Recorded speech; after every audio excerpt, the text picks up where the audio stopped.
Sir Koteswararao గారు, అది పక్కన పెట్టేస్తే సార్, సుప్రీంకోర్ట్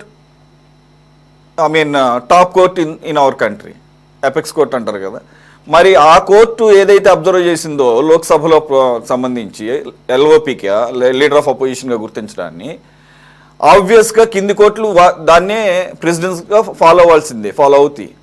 మరి అయినా ఇవన్నీ తెలిసి కూడా మొదటిసారి అంటే ఏదో తెలియక లేదంటే కనుక వెళ్ళాను అని అనుకోవచ్చు. అది ఎప్పుడో లాస్ట్ ఇయర్ 2024 జూలైలో మొదటిసారి హైకోర్టు మెట్లు ఎక్కారు, ఎల్ఓపి నాకు ఇప్పించండి అని చెప్పేసి జగన్మోహన్ రెడ్డి గారు. మళ్ళీ ఈరోజు వెళ్ళటాన్ని, అదేమంటే ఫిబ్రవరిలో స్పీకర్ గారు ఇచ్చిన రూలింగ్ని కుదరదు అని చెప్పి ఆయన చెప్పినటువంటి రూలింగ్ని చట్టవిరుద్ధమని చెప్పాలని ప్రకటించాలని కోరుతూ ఆయన మళ్ళీ హైకోర్టు మెట్లు ఎక్కడాన్ని అలా చూడాలి. హైకోర్టు ఆబ్వియస్గా పైకోర్టు ఇచ్చిందని ఇది. రెండోది, జనరల్గానే ఇప్పుడు రఫీ గారు మెన్షన్ చేసినట్లే అందరికీ తెలిసిందే, సాధ్యమైనంత వరకు జ్యుడిషియరీ ఎగ్జిక్యూటివ్గా లెజిస్లేటివ్ ప్రొసీజర్స్లో ఇంటర్ఫియర్ కాకుండా ఉండడానికే చూస్తూ ఉంటారు, as long as the constitutional positions not violate. So ఇప్పుడు మళ్ళీ జగన్మోహన్ రెడ్డి గారు కోర్టు మెట్లు ఎక్కడాన్ని ఎలా చూడాలి, అది కూడా ఇన్ని నెలల తర్వాత, ఎప్పుడో ఫిబ్రవరిలో రూలింగ్ ఇస్తే ఇప్పుడు వెళ్ళటం దానికి సంబంధించి? ఇప్పుడు గత సంవత్సరం ఆయన కోర్టుకు వెళ్తే ఏమైంది అనేటువంటిది అప్పుడు వెళ్ళారనే వార్తలు వచ్చాయి తప్ప కోర్టు ఏం చెప్పింది ఏమిటి అనేటువంటిది నిర్దిష్టమైనటువంటి వార్తలు అయితే రాలేదు. నేను గమనించకపోవటమా లేకపోతే మిగిలిన వాళ్ళకి కూడా అదే పరిస్థితి అనేది నాకైతే తెలియదు. రఫీ గారు కానీ ఎవరైనా చెప్పొచ్చు కోర్టు ఏం చెప్పింది, పిటిషన్ తిరస్కరించిందా? అప్పుడు వచ్చినటువంటి కొన్ని వార్తలు ఏంటంటే సోషల్ మీడియాలో లేదా ఇతరత్ర అయ్యన్న పాత్రుడు గారికి కోర్టు నోటీస్ ఇచ్చింది, ఆ నోటీస్ మీద ఆయన ఎలాంటి సమాధానం ఇవ్వకుండా అలాగే అట్టిపెట్టుకున్నారు అనేటువంటి వార్తలు అప్పుడు వచ్చాయి. అది నిజమా కాదా అనేటువంటిది ఒకటి స్పష్టం కావాలి. రెండోది, ఇప్పుడు దాని మీద స్పీకర్ ఇచ్చినటువంటి రూలింగ్ ని మీద సవాల్ చేస్తూ ఇప్పుడు వెళ్ళటం అనేటువంటిది మళ్ళా అదే సిచ్యువేషన్ వస్తుంది.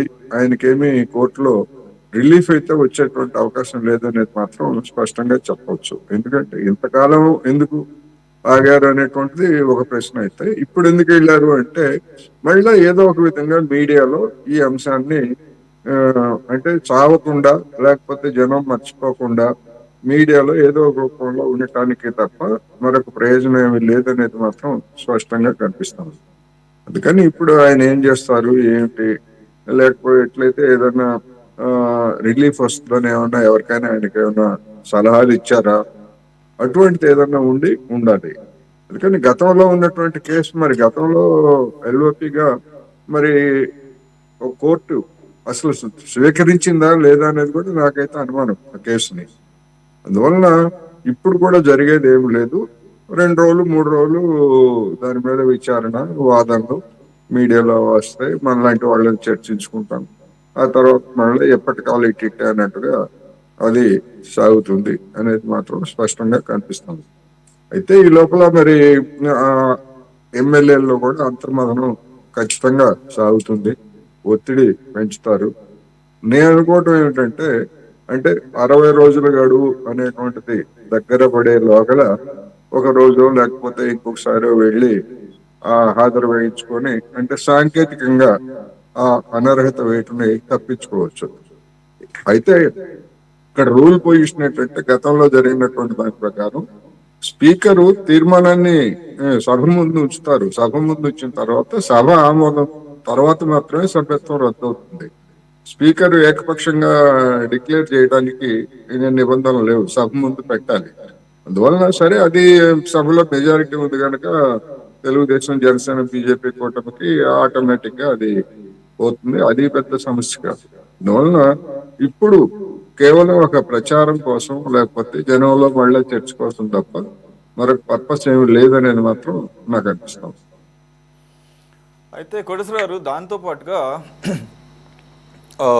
ఈ సంతకాల విషయం మీరు మాట్లాడారు కాబట్టి ఇది అనర్హత వేటు పడుతుంది అనేది పక్కన పెడితే, జీతాల కోసం వీళ్ళు ఆల్రెడీ అక్కడికి వెళ్ళి కొంతమంది ఎమ్మెల్యేలు సంతకాలు పెట్టి బయట వచ్చేస్తున్నారని నిన్న లోకేష్ గారు అసెంబ్లీ ప్రెమిసెస్లో ఏదో మీడియా చిట్ చాట్లో అనేక అంశాలు మాట్లాడుతూ దీన్ని కూడా ప్రస్తావించడం జరిగింది. అందు గురించే ఆ రిజిస్టర్ని అసెంబ్లీ లోపల పెట్టించండి అని కూడా మేము సజెస్ట్ చేశామని చెప్పేసి అన్నట్టుగా మనం చూసాము. అంటే ఇక్కడ నాకు వస్తున్నటువంటి అనుమానాలు రెండు. ఒకటి, అనర్హత వేటు అయితే 60 డే కంటిన్యూస్ యాబ్సెన్స్, కానీ జీతాల వరకు అయితే కనుక మేబీ వేరే రూల్ ఉండొచ్చేమో మరి. అంటే సంతకం పెట్టి వెళ్ళిపోతే జీతాలు ఇచ్చేసి స్కోప్ ఉందా, లేదా సంతకాలు పెట్టకపోయినా ఇవ్వాలేమో కదా లెక్క ప్రకారం. అది లేకపోవడం వల్లనే వీళ్ళు వెళ్ళి సంతకాలు పెట్టేసి బయటకు వచ్చేస్తున్నారా? అంటే అనర్హత వేటు అంశం వేరు, జీతాల అంశం వేరేమో అని. తెలుగుదేశం పార్టీ వాళ్ళు డిస్కషన్స్ లో చెప్తున్నారు వెళ్ళి రహస్యంగా పెట్టి వస్తున్నారని. నేనేమంటానంటే ఒకవేళ నిజంగా అలా పెట్టి వస్తే స్పీకర్ దాన్ని అఫీషియల్ గా ప్రకటించవచ్చు కదా. ఇంత గందరగోళం ఈ విధమైనటువంటి కాంట్రవర్సీ జరుగుతున్నప్పుడు ఇదిగో వైసీపీకి చెందినటువంటి ఎమ్మెల్యేలు ఫలానా తేదీన హాజరైనట్టు, సభకు హాజరైనట్టుగా రిజిస్టర్ లో సంతకం చేశారని చెప్పేసి స్పీకర్ ఎందుకని దాని మీద ఒక స్పష్టత ఇవ్వట్లేదు అనేది సమస్య. అందుకని అది నిజమా కాదా నాకైతే అనుమానంగానే ఉంది. ఒకవేళ అటువంటి నిజంగా వాళ్ళు సంతకం చేసి ఉంటే ఖచ్చితంగా స్పీకర్ దాన్ని అడ్వాంటేజ్ గా తీసుకొని, అధికార పక్షం కానీ స్పీకర్ కానీ దాన్ని అడ్వాంటేజ్ గా తీసుకొని ఇదిగో చూడండి ఇది వీళ్ళ బండారం అని చెప్పేసి ఈ పాటికే ప్రకటించి ఉండేవాళ్ళు. కానీ అలాంటి ప్రకటన స్పీకర్ కార్యాలయం నుంచి రాలేదు కదా. కనీసం స్పీకర్ కాకపోయినా స్పీకర్ కార్యాలయం నుంచి రావాలి కదా, అసెంబ్లీ సెక్రటరీ నుంచి. అది కూడా రాదు. మరి దాని మిస్టరీ ఏమిటి, ఎందుకు అనేటువంటిది. ఇక సభ్యత్వాలు ఈ నిబంధన ఇవన్నీ ఉన్న తర్వాత అవి తేలేంత వరకు సభ్యులుగానే వాళ్ళు కొనసాగుతున్నారు. ఇప్పటికీ సభ్యులుగానే కొనసాగుతున్నారు కనుక అసెంబ్లీకి వచ్చినా రాకపోయినా వేతనాలు అనేటువంటివి ఆ నిబంధన కూడా అంత స్పష్టంగా ఉన్నట్టయితే లేదు. అందుకని అందులో ఉన్నటువంటి ఒక లోపం కూడా కావచ్చు అది. ఆ విధంగా వస్తున్నారు.